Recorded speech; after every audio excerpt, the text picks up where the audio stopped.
The paper shook in my hands, not because I was nervous, not because the room was loud with laughter and champagne glasses clinking and my aunt's voice carrying over everything the way it always did.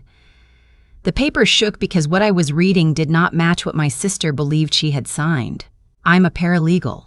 I'd spent 6 years sitting beside attorneys, reviewing contracts, flagging language that most people would scroll past without a second thought. I know what a standard prenuptial agreement looks like. I know what the boilerplate clauses say. And I know in the way you know when a word is misspelled before you can explain why, when something has been buried. Page 4, Clause 11. B. My sister was standing across the room in a white sundress with tiny pink flowers, laughing at something her fiancé's mother had just said. Her bridal shower. 43 women, pastel balloons, a 3-tier cake with soon-to-be Mrs. Harlow written in gold. She had asked me to be her maid of honor 8 months ago, crying in my kitchen, saying she had never been this happy in her entire life. I folded the paper once. Then I set my champagne glass down on the nearest table very carefully, because I did not trust my grip. My sister's name is Diane. She is 31 years old. She teaches 2nd grade. She saves moths from inside the house instead of killing them. She has been in love with Daniel Harlow since the night they met at a mutual friend's birthday dinner 3 years ago. And when he proposed on the hiking trail where they had their first real conversation, she called me before she called our mother. I read Clause 11, B, again. The language was clean. That was what made it dangerous. It didn't look like a trap. It looked like standard asset protection, the kind of thing a family attorney drafts for someone with significant inherited wealth, which Daniel did have. His family owned commercial real estate across 4 states. I had known that. Diane had known that.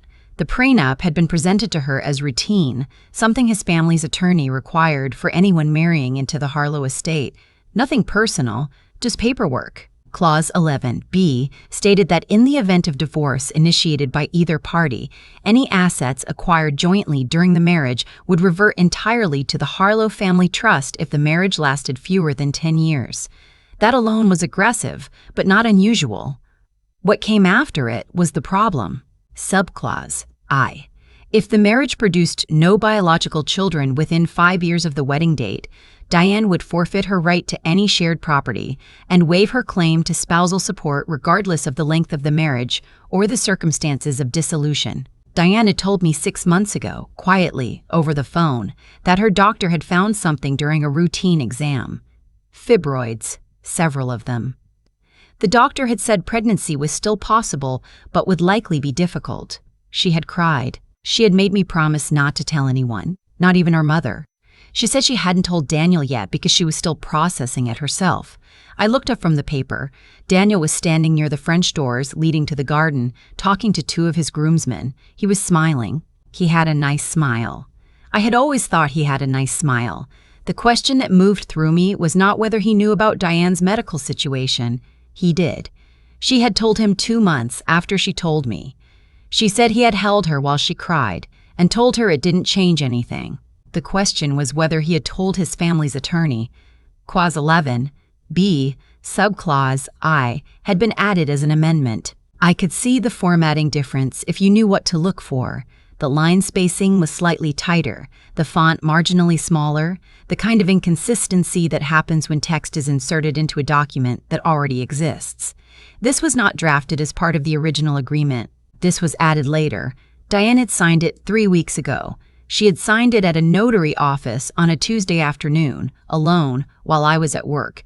She had texted me a photo of herself outside the office, smiling, thumbs up. Adulting, she had written. All done. I needed to think clearly. I needed to not do what my body wanted to do, which was walk directly across that room and say her name. The bridal shower had been organized by Daniel's mother, Renata. I had noticed in the months of planning that Renata had strong opinions about everything: the venue, the invitations, the color scheme, the guest list. Diane had laughed it off, told me Renata was just enthusiastic, told me I was being protective. Maybe I had been. I had never been able to fully name what bothered me about Renata. It was something in the way she looked at Diane sometimes. Not unkindly. More like she was calculating something. I took out my phone and texted my colleague Marcus, who had been practicing family law for 11 years and owed me a favor from the Bellamy case last spring. Quick question. Prenup clause, no bio children within 5 years, equals waive all support and shared property. Enforceable? I put my phone in my pocket and went to find more sparkling water because I needed something to do with my hands. Marcus replied in 4 minutes. Enforceable in most states depending on full disclosure at signing. Key question, did she have independent counsel review it? And was she aware of any medical factors that might affect the clause at time of signing? I stared at my screen. Diane had not had independent counsel review it. She had mentioned this casually weeks ago, said Daniel's family attorney was handling everything, said it seemed fine, said it was standard. I had been meaning to ask to see it. I had been busy with a case at work. I had kept meaning to ask. She did not have independent counsel, I typed back. And yes, she had relevant medical information at time of signing. Then depending on state, he wrote, there's an argument for unconscionability, especially if the other party had knowledge of her medical situation when the clause was drafted. That's significant. She needs an attorney. Soon, I put my phone away.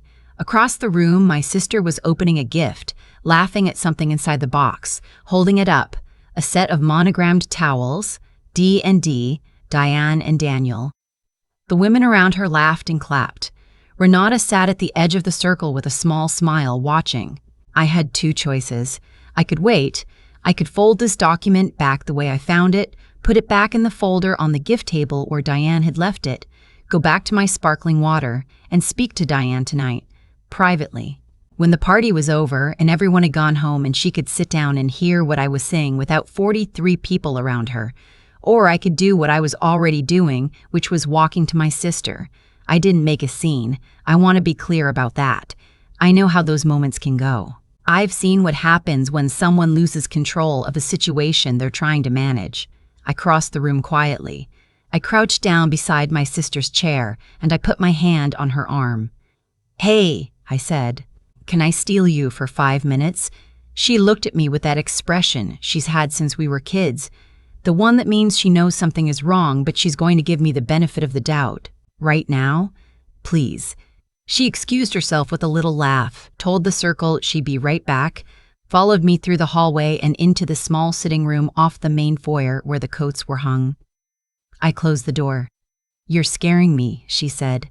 I handed her the prenup, folded open to page 4. "Read clause 11, B," I said. "Start at subclause II." She took it. I watched her eyes move across the page. I watched the moment she reached it. The small stillness that moved across her face the way a shadow moves across water when a cloud passes over the sun. "I don't understand," she said. "This says, I know what it says, but this would mean if I can't." She stopped. "Yes." She sat down on the arm of the chair behind her. "Did you have anyone review this before you signed it?" I asked, though I already knew. His family's attorney said it was standard. His family's attorney works for his family. The room was quiet.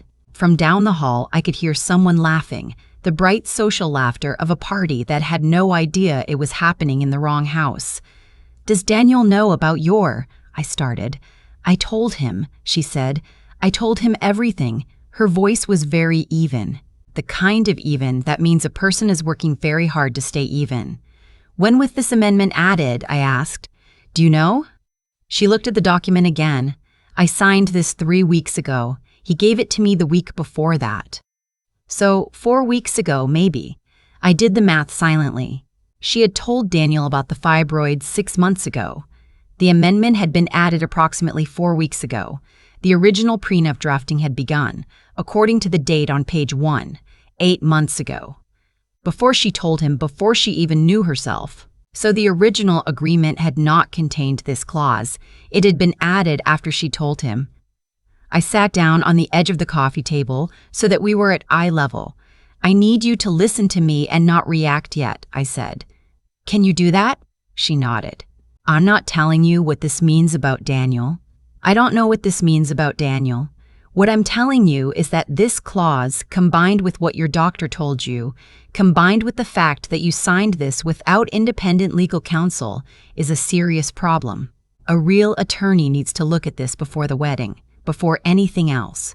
She was staring at the paper in her hands. I might be wrong about some of this, I said. I'm not an attorney, I'm a paralegal. But I know enough to know that you need someone who is. The wedding is in 6 weeks, she said. I know, I've already sent the invitations. The venue deposit is Diane. She looked up. I'm not telling you to call off the wedding. I'm telling you to protect yourself. Those are two different things. I paused. You deserve to know exactly what you signed. She was quiet for a long moment. Then she asked, very quietly, do you think he knew? I didn't answer immediately. Not because I didn't have thoughts about it, but because what I thought didn't matter. What mattered was what the facts showed, and what the facts showed was something she needed to arrive at herself, with a lawyer, with evidence, not with her maid of honor in a coat closet while her bridal shower continued 20 feet away. I think you need to find out, I said, with someone who can help you find out properly. She folded the document. She held it in her lap with both hands. I could see her working through something internal, the way she's always done. Diane processes things methodically, always has. Even when she was a kid, she would go quiet before she reacted, sometimes for so long that our mother used to check on her to make sure she was okay. Okay, she said finally. Okay, I have a contact, I said, a real attorney. Family law. I can call him Monday. Monday, first thing. She nodded. Then she looked at me with an expression I recognized. The one from when we were teenagers and our parents were going through the hard year. The year nobody talked about. And Diane used to come into my room at night and just sit on the end of my bed without saying anything. She didn't need to say anything then either. I don't want to go back out there, she said. I know, but I have to. You don't have to do anything right now except exactly what you feel like doing. She stood up. She straightened her dress. She looked at herself briefly in the small mirror hanging on the wall above the coat hooks, and she did the thing she's always done. She took one breath, slow, in through the nose, out through the mouth, and she became composed. Not fake, not performed. Just composed, the way certain people are capable of becoming when they decide to be. It's one of the things I've always admired about her. Don't say anything to anyone today, she said. I won't, not even a look. I know. Promise me. I promise. She opened the door and walked back down the hallway toward the sound of the party, and I stood in the coat room for an extra 30 seconds before I followed. Because I needed those 30 seconds to make sure that when I walked back into that room and looked at Renata and looked at Daniel, my face would not say a single word. The rest of the party lasted 2 hours. I ate a small plate of food. I laughed at the right moments. I helped Diane carry gifts to the car. I hugged people goodbye.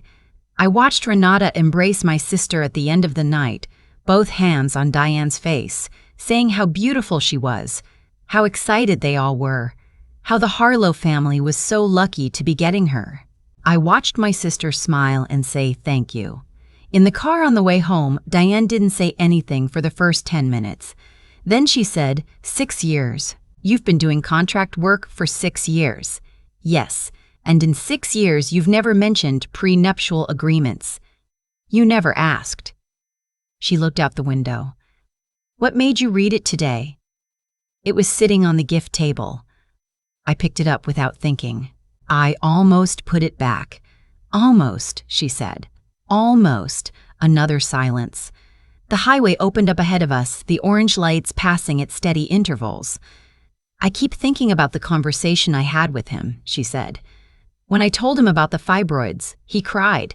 He actually cried. He actually cried. He said it didn't matter, that he loved me, that there were other ways to build a family.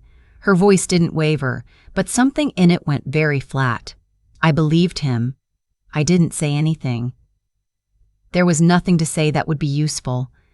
I still want to believe him, she said. That's allowed. Is it stupid? No, it's human. We drove the rest of the way mostly in silence.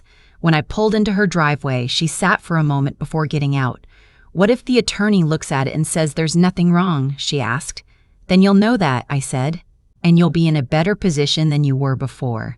And if he says there is something wrong, then you'll know that too. She got out of the car. She stood on the driveway for a moment in her white sundress with the tiny pink flowers, and the porch light was behind her, and she looked so much like the person I'd grown up with, the girl who saved moths and cried at the end of movies and called me the second she got engaged, that I had to look away for a moment at the windshield. "Thank you," she said through the open door. "Don't thank me yet. I'm thanking you for today. Whatever happens after is separate." She closed the door. She walked inside. I waited until her porch light went off before I backed out of the driveway. Monday morning, I called Marcus at 8:45. He referred me to a family law attorney named Patricia Osei, who had 20 years of experience in matrimonial contracts and had handled 3 cases specifically involving unconscionable prenuptial clauses in the last decade. I texted Diane the contact information at 9. She had an appointment by 11. I didn't hear from her for 2 days. On Wednesday evening, she called me. She didn't say hello when I picked up. She just started talking. Patricia had reviewed the full document. The amendment, it turned out, had been filed as a modification to the original agreement, and Patricia had been able to obtain, through a records request, the drafting history from the Harlow family attorney's office, which showed the modification had been requested 5 months ago, 1 month before Daniel and Diane had even discussed the prenup with each other, and 1 month before Diane had told Daniel about the fibroids, but 3 months after she had told him about the appointment, the first appointment, the one where the doctor had initially flagged a concern. He had told someone, not everything, not the full diagnosis, but enough, the possibility that there could be complications, and someone in that family or that attorney's office had moved quickly. Patricia says it's challengeable, Diane said. The lack of independent counsel, the informational asymmetry, the timing, she says a judge would likely look hard at it. "Okay," I said. She also said I should understand what challenging it means. It means a conversation with Daniel before I decide anything. "Are you going to?" A pause. "I already did," she said. "This morning." I didn't speak. He said he didn't know about the amendment. He said his mother handles the legal side of everything related to the family trust, and he signs what she asks him to sign. He said he had no idea what Clause 11b said. "Do you believe him?" The pause this time was longer. "I don't know," she said. "I genuinely don't know. And I think that's the problem. I don't know him well enough in this specific way, in the way of what he will do when money is involved and his mother is the one deciding, to know whether I believe him. That's a significant thing to realize 6 weeks before your wedding." "Yes," she said. "It is." She was quiet for a moment. Then he cried again. When I showed him the amendment, when I explained what it meant, given what I told him about the fibroids, he cried. He said he was going to call his mother immediately. He said he was furious. Did he call her? He called her while I was sitting there. I heard half of it. She did not respond the way someone responds when they've been caught doing something wrong. She responded the way someone responds when they feel justified. I closed my eyes briefly. She said she was protecting her son, her family. She said she had nothing against Diane, me, but that these were legitimate concerns for any family in their position, and if I wasn't able to provide biological heirs, then it was only reasonable to ensure the estate's protection. Her voice was very steady now. The flat, careful steady. She said it like it was nothing, like I was a variable in a financial model. What did Daniel do? He told her she had overstepped. He told her she had no right to do this without his knowledge. He was upset. Genuinely, I think. She paused. But then she said something and he got quiet. She reminded him that he was the one who told her about my medical situation in the first place. She said she was only doing what any good mother would do with information her son gave her. The line was quiet for a long moment. "He told her," Diane said. "He told her." He knew she was working on the legal side of things, and he told her. "Diane, I know." Her voice was composed. Not fine, composed. "I know what that means." She called off the engagement 4 days later. Not loudly, not dramatically. She went to Daniel's apartment. She sat down with him and she told him clearly and without anger that trust was not a feeling she could manufacture and that what she had learned in the past week had made it impossible for her to walk into a marriage knowing what she now knew. He asked if there was anything he could do. She said she didn't know yet, but that for now she needed him to give her space to process. He did, to his credit. He told his mother he would not be asking Diane to reconsider. That part I heard secondhand, from Diane, who heard it from Daniel. Whether it happened exactly that way, I can't say. What I can say is that Renata called me 3 weeks later. She had gotten my number from somewhere, I still don't know how, and left a voicemail telling me that I had interfered in something that wasn't my business, and that my sister was making a mistake she would regret. I did not call back. What I did instead was sit in my car in the parking garage outside my office and replay the voicemail twice and then forward it to Patricia, who added it to the documentation she was compiling, because the prenuptial agreement was still a legal matter pending review. And Renata calling the maid of honor to apply pressure was exactly the kind of behavior that would interest a judge if it came to that. Diane spent the following weeks doing what I expected her to do, which was exactly what she needed to do. She went to work. She taught her second graders. She came to my apartment on Thursday nights, and we watched whatever she wanted to watch, and I didn't ask questions unless she brought something up first. She grieved. I don't want to minimize that. She had loved him. She had planned a life. The monogram towels from the bridal shower sat in a bag in her closet for 2 months before she finally donated them, and the night she did, she called me and cried properly for the first time. Not the careful, composed crying of someone managing themselves in public, but the kind that goes on too long and doesn't apologize for itself. I stayed on the phone for an hour and 20 minutes. 3 months after the engagement ended, she called me on a Saturday morning, which was unusual because she's not a morning caller. "I need to tell you something," she said. "Okay." I started seeing someone. I waited. "It's very early. I'm not making any announcements. I just wanted you to know." "Who is he?" "His name is Owen. He's a high school history teacher. He makes his own pasta and he has a dog named Gerald, and he is the least complicated person I've ever spent time with." "Gerald," I repeated. "Gerald is a beagle. He's a bit dramatic. But Owen is not." I smiled in a way I was glad she couldn't see, because it was the kind of smile that might have made me cry if I'd thought about it too hard. "Are you happy?" I asked. "I'm early," she said, "but I think I might be getting there." That was enough. I've thought about that day at the bridal shower many times since then. I thought about the moment I picked up that document from the gift table. I almost didn't. I was reaching for a glass of water and my hand went to the folder instead. Some distracted autopilot moment. Nothing intentional, just circumstance. I've thought about what would have happened if I hadn't read it. If I had set it back down, gone back to the party, never mentioned it. Whether Diane would have found out eventually on her own in a worse moment. Whether the marriage would have started and failed slowly under the weight of something she didn't fully understand. I don't know the answer to that.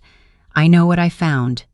I know what I did with it. I know that my sister is standing in her classroom right now, explaining something to a group of 7-year-olds, and that on Thursday, she will come to my apartment, and that Gerald the Beagle may or may not be there depending on Owen's schedule, and that she seems lighter than she was a year ago. Sometimes protecting the people you love doesn't look like anything dramatic.